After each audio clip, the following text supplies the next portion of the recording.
समास 10 श्रोता अवलक्षण निरूपण. प्रपंचात आणि परमार्थात दोन्हीकडे विवेकाने कसे वागावे ते येथे सांगितले आहे. पहिली गोष्ट म्हणजे येथील सर्वच घटना काळाच्या अधीन असतात. काळ अनुकूल असेल तर सर्व नीट जुळून येते, नसता येत नाही. तसेच आपण प्रत्येक गोष्ट कोणाकडून तरी ऐकून पाहून करत असतो, शिकत असतो. म्हणूनच प्रथम नीट ऐकलं पाहिजे आणि त्यावर विचार करून मगच केलं पाहिजे. असे श्रवण होताना कोणत्या अडचणी येतात त्याचे सुरेख वर्णन येथे आढळते. असं आपल्या आसपास घडताना आपण नेहमी पाहत असतो. तरी एखादा विवेकी येथे कसा उत्तम रीतीने राहतो तेही दाखवलं आहे. आपण तसं होऊन राहावं. श्रीराम. कोणी एका कार्याचा साक्षप, काहीतरी घडे विक्षेप, काळ साहे ते आपे आप होत जाते. कार्यभाग होत चालिला, तेणे प्राणी शोक झाला, विचारही सुचो लागला दिवसेंदिवस. कोणी एक प्राणी जन्मास येतो, काहीतरी काळ साहे होतो, दुःखा उपरी सुख देतो देव कृपाळूपणे. अवघाची काळ जरी सजे, तरी अवघेची होती राजे, काही सजे काही न सजे ऐसे आहे. इहलोक अथवा परलोक, साधता कोणी एक विवेक, अद्भुत होये स्वाभाविक देणे ईश्वराचे. ऐकिल्या विण कळले, शिकविल्या विण शहाणपण आले, देखिले ना ऐकिले भूमंडळी. श्रवण म्हणजे ऐकावे, मनन म्हणजे मनी धरावे, येणे उपाये स्वभावे त्रैलोक्य चाले. श्रवणा आड विक्षेप येती, नाना जिन्नस सांगो किती, सावध असता प्रत्यय येती सकळ काही.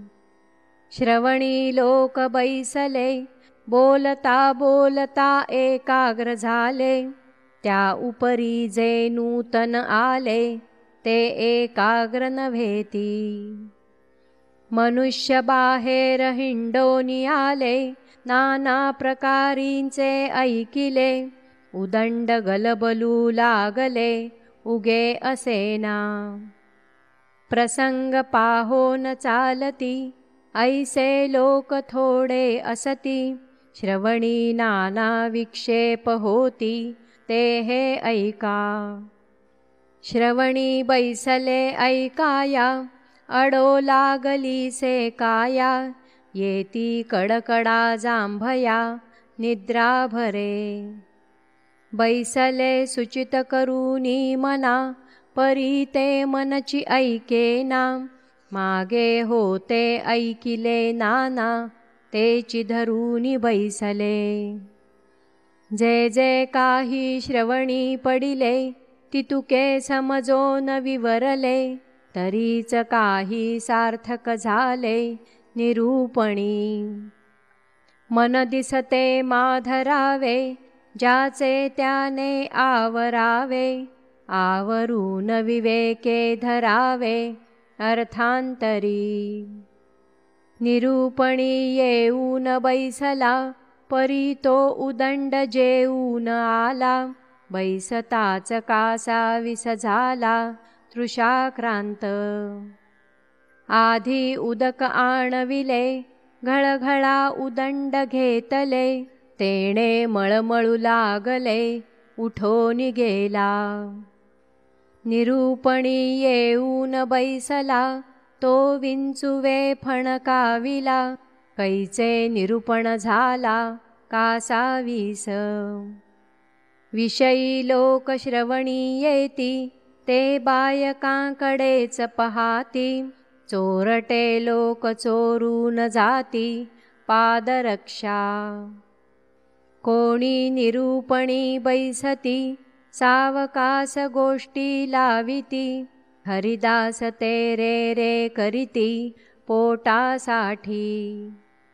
आपल्या थोरपणासाठी अचावाच्या तोंडपिटी, न्याये नाही ते शेवटी परम अन्यायी।